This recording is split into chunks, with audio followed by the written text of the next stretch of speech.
Hello everyone, welcome to chemistry class. Previous classes में हमने देखा था क्लासिफिकेशन ऑफ ऑर्गेनिक कंपाउंड। आज की क्लास में हमें एल्केन, एल्कीन एंड एल्काइन की स्टडी करनी है, तो स्टार्ट करते हैं। आईयूपीएसी नोमेनक्लेचर से पहले हमें एल्केन,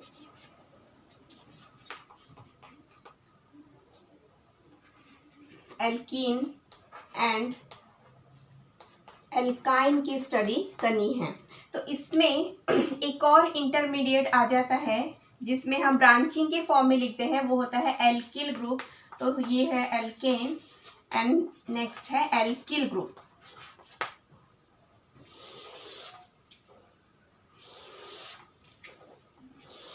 इस तरीके से ये एल्किल ग्रुप हम ब्रांचिंग के फॉर्म में यूज़ करते हैं। तो जब हम आईयूपीएसी नोमेनक्लेचर करेंगे तब आपको समझ में आएगा कि मैंने इस टेबल में एल्किल ग्रुप क्यों लिया है। तो सबसे पहले हम देख लेते हैं इनके जनरल फॉर्मूला क्या है। तो एल्केन के जनरल फॉर्मूला है, एल्केन के लिए CnH2n+2, एल्कील के लिए है CnH2n+1, एल्कीन के लिए CnH2n एंड एल्काइन के लिए CnH2n-2। तो इस फॉर्मूले को हम यूज करते हैं।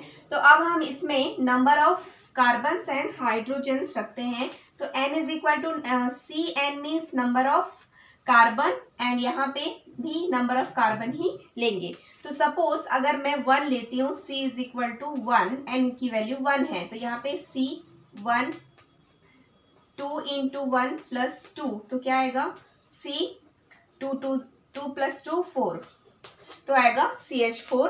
ये एल्केन है। अब इसमें एल्कीन में क्या हो जाएगा, यहाँ पे माइनस, यहाँ पे +1 है और यहाँ पे +2 है।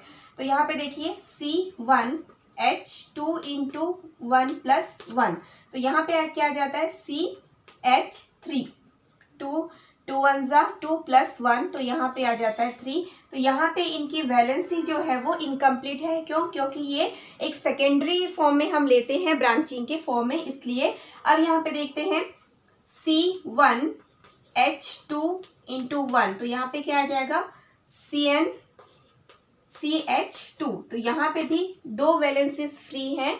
तो एल्कीन जो है वो सेकेंड कार्बन मीन्स एथेन से स्टार्ट होता है, एथीन से। अब लास्ट वाला देख लेते हैं। यहाँ पे देखिए C1H2 इंटू 1 माइनस 2, तो यहाँ पे आएगा C2 1 ज़ा 2 माइनस 2, तो यहाँ पे आएगा CH। तो आप देख रहे होंगे कि एक एक हाइड्रोजन यहाँ पे मतलब कि कम हो रहे हैं। यहाँ पे 4 हाइड्रोजन, यहाँ पे 3, यहाँ पे 2, यहाँ पे 1। तो इस तरीके से अगर हम नेक्स्ट कार्बन देखते हैं तो यहाँ पे क्या आ जाएगा C2H, यहाँ पे 2 इंटू 2 प्लस 2, तो 2 2 ज़ा 4 प्लस 2 कितना आएगा 4 प्लस 2 6, तो यहाँ पे आ जाता है C2H6।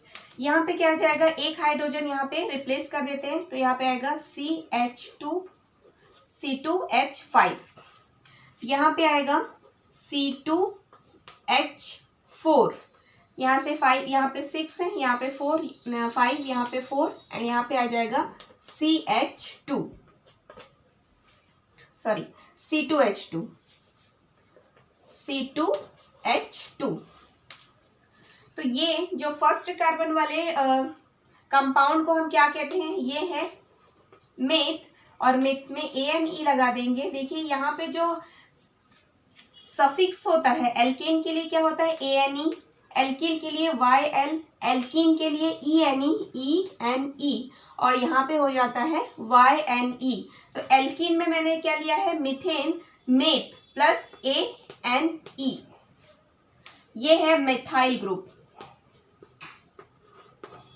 YL यहाँ पे हो जाएगा मेथीन, जो कि ये अनस्टेबल है, और ये भी हो जाएगा मिथाइन। सेकेंड कार्बन के लिए हम लेते हैं एथेन, एथ हो गया, ANE लगा देंगे, एथेन। यहाँ पे हो जाएगा इथाइल ग्रुप, इथाइल। यहाँ पे हो जाएगा इथीन, और यहाँ पे हो जाएगा इथाइन।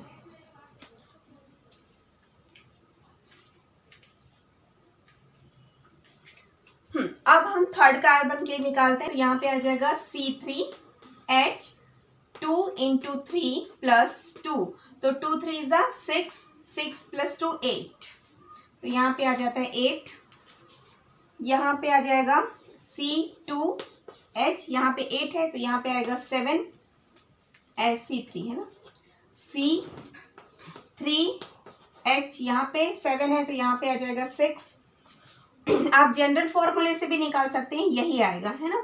नेक्स्ट है C3H, यहाँ पे 6 है तो यहाँ पे क्या आ जाएगा 5, निकाल के भी देख सकते हैं। 2 into 3 minus 2, तो यहाँ पे आ जाएगा 2 3 is 6 minus 2 4। यहाँ पे थोड़ा सा, क्योंकि यहाँ पे ट्रिपल बॉन्ड होते हैं इसलिए यहाँ पे थोड़ा सा वेरिएशन आता है, तो यहाँ पे आ जाएगा C3H4, 2 into 2 minus 2, 4 minus 2, यहाँ पे आएगा 2, यहाँ पे आएगा 2। हाँ, इथाइन वाले में जहाँ पे ट्रिपल बॉन्ड होता है ना, तो यहाँ पे वेरिएशंस आते हैं। आपको पता होगा कि ये जो एल्केन है, इन कार्बन के बीच में सिंगल बॉन्ड होता है, कार्बन कार्बन के बीच में सिंगल बॉन्ड होता है, यहाँ पे डबल बॉन्ड होता है, यहाँ पे ट्रिपल बॉन्ड होता है, सॉरी यहाँ पे ये जो कि एक ब्रांचिंग के फॉर्म में रहते हैं तो यहाँ पे भी सिंगल बॉन्ड ही होता है, बट यहाँ पे वैलेंसीज इनकम्प्लीट होती है और यहाँ पे होते हैं डबल बॉन्ड और यहाँ पे होते हैं ट्रिपल बॉन्ड, और ये ट्रिपल बॉन्ड की वजह से यहाँ पे वेरिएशंस आ रहे हैं। अब हम थर्ड कार्बन वाले कंपाउंड्स को हम क्या कहते हैं, ये हो गया मीथेन, इथेन, प्रोपेन, प्रोप और ANE, तो आएगा प्रोपेन। ये है प्रोपिल ग्रुप, प्रोपिल, ये है प्रोपीन और ये है प्रोपाइन। आई होप सो आपको ये सारे कंपाउंड्स क्लियर हुए होंगे। अब हम नेक्स्ट टर्न में जाते हैं। 4, एन की वैल्यू हम यहाँ पे क्या रखेंगे 4।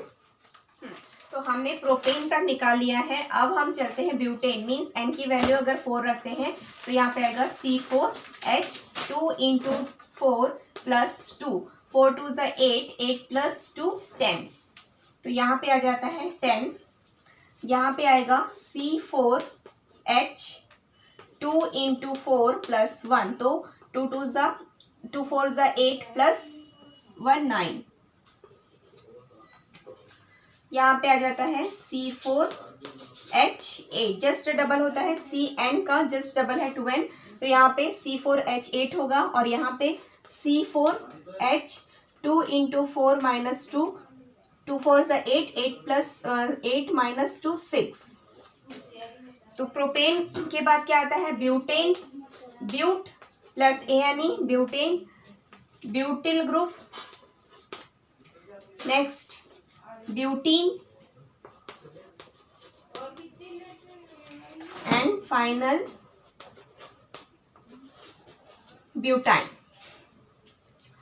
अब निकालते हैं 5th कार्बन के लिए, तो C5H, यहाँ पे क्या आएगा C2 into 5 plus 2, तो यहाँ पे आएगा 2 5 are 10, 10 plus 2 12, तो यहाँ पे आएगा 12।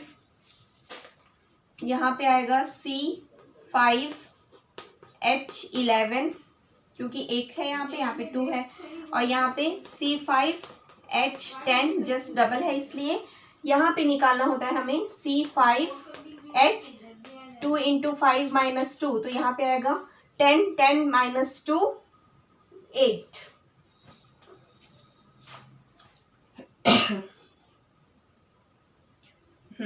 अब 5 कार्बन वाले को क्या कहते हैं pent, pent plus ANE pentane, pentyl group, pentyne, pentene sorry pentene and then pentyne. 6 carbon के लिए निकालते हैं C6H 2 into 6 plus 2, तो यहाँ पे आएगा 12 plus 2 14, और ये भी देख सकते हैं कि ये जो है टू के टेबल में आ रहा है। ये वाला जो एल्किल ग्रुप होता है 10 के बाद 12, 12 के बाद 14, 14 के बाद 16, इस तरीके से। यहाँ पे भी 9, 10, 11, 12 से मतलब कि सीरियल वाइज चलते हैं। यहाँ पे 2 का ही डिफरेंस आता है और यहाँ पे भी 2 का डिफरेंस आता है। तो अब हम जनरल फॉर्मूले को ज़्यादा प्रेफरेंस देंगे।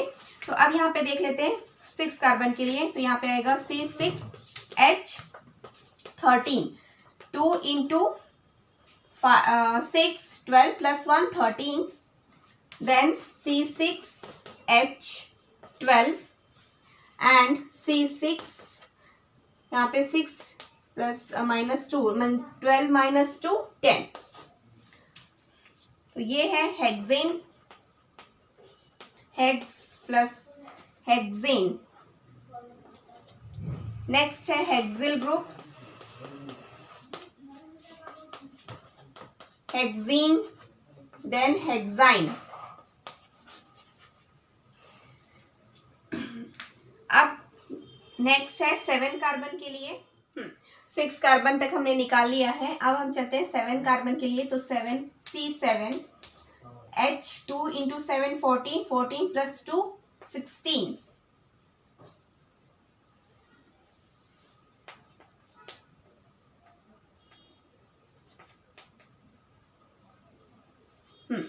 यहाँ पे आएगा C7H15, C7H14 एंड C7H14 -2 12। तो ये है हेप्टेन, हेप्ट प्लस यानी हेप्टेन, हेप्टिल ग्रुप। ये है heptyl group, heptyne, heptene, then last heptyne. Next है 8 कार्बन के लिए C8। अब देखिए अगर यहाँ पे 16 है तो यहाँ पे क्या आ जाएगा 18। करके देख लेते हैं। 2 इंटू 8, यहाँ पे आएगा 8 प्लस 8, 2 8 सा 16, 16 प्लस 2 18। देन C8H यहाँ पे 15 है, 16 15 तो 18 और यहाँ पे आएगा 17। तो 2 into 8 16 plus 1 17, 17 and C8H 16, then C8H 16 minus 2 14। ये है octane, octane, octyl group, octene and octyne. 9 carbon के लिए C9। अब यहाँ पे 18 है तो यहाँ पे क्या आ जाएगा 20। देखो यहाँ पे 9 है तो 2 9 ज़ा 18, 18 plus 2 20। Next C9H 18 17 20 21, sorry 1 minus हो जाता है 19, है ना। तो यहाँ पे 2 into 9 18, 18 plus 1 19 and C9H 18 and C9H यहाँ पे 12 14। तो यहाँ पे क्या आएगा 16, 2 9 ज़ा 18, 18 माइनस 2 16। तो ये है nonane, nonane, nonyl group,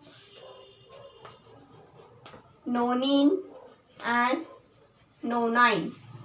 and last है 10th कार्बन के लिए। तो यहाँ पे आएगा C10H22। यहाँ पे अगर 10 आ गया तो 20 plus 2 22, C10H21, then C10H20 and C10H80। तो इस तरीके से हमने पूरे 10th कार्बन के लिए निकाल लिया है। आप इससे ज़्यादा भी निकाल सकते हैं। ये है नोनेन और ये है डेकेन। डेकेन,